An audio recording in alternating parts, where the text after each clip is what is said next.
balance of his time. For what purpose does the gentleman from the Northern Mariana Islands seek recognition? Mr. Chairman, I have an amendment at the desk. The clerk will report the amendment.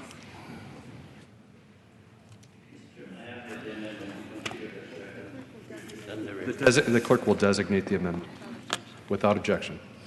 Amendment offered by Mr. Sablan of Northern Mariana Islands. Pursuant to House Resolution 303, the gentleman from the Northern Marianas Islands and a member opposed each will control 5 minutes.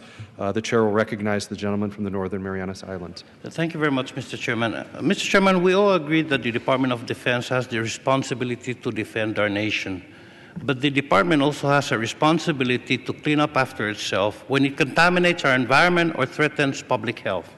And we in Congress have a responsibility to give the military the money it needs for that cleanup.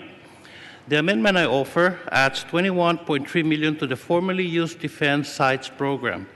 I plan to withdraw the amendment out of respect for Chairman Frelinghuysen and his subcommittee, who actually added $25 million to the FOTS program above the President's budget request.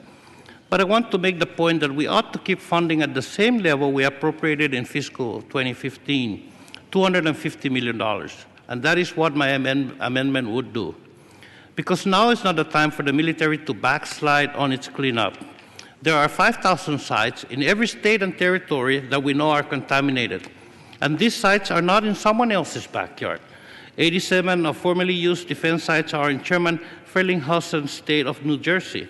42 FOTS sites are in Ranking Member Vysotsky's state of Indiana. And in my district, I represent the Northern Mariana Islands. There are 24 contaminated areas dating back to World War II, still waiting to be cleaned up. For example, 17 rusted fuel tanks in the little village of Tanapak, leaking oil into the ground since Harry Truman was president. And every day, kids walking by to school, fishermen in the lagoon just a few feet away, families living with the smell of oil in their homes. This is not just an environmental issue. This unfinished cleanup damages our military's ability to defend our nation. And let me explain. In the Northern Marianas today, the Defense Department wants to expand training activities using live fire, running pipelines, building more fuel tanks, doing the very things we know contaminate the environment and threaten public health. And the people I represent are saying no to this expanded military activity.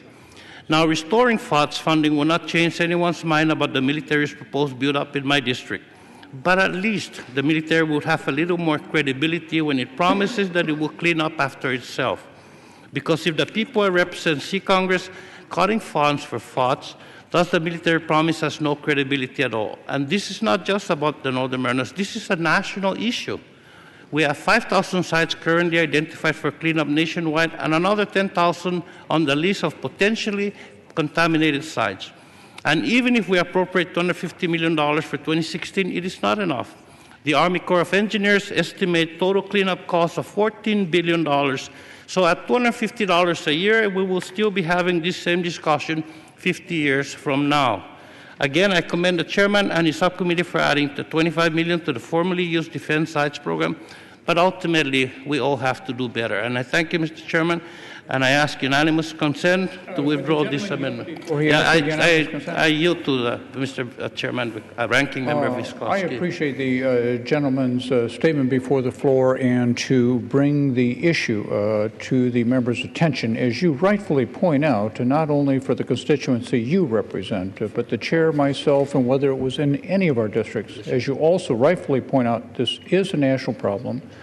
It tends to be forgotten because it's not seen visually by the average constituent, but a very serious health and environmental problem, and do appreciate you raising it during this particular debate. Thank the gentleman for yielding. Yes, sir. And again, I ask unanimous consent to withdraw my amendment at this time. Without objection, the amendment by the gentleman from the Northern Mariana Islands is withdrawn. Thank you, Mr. Chairman.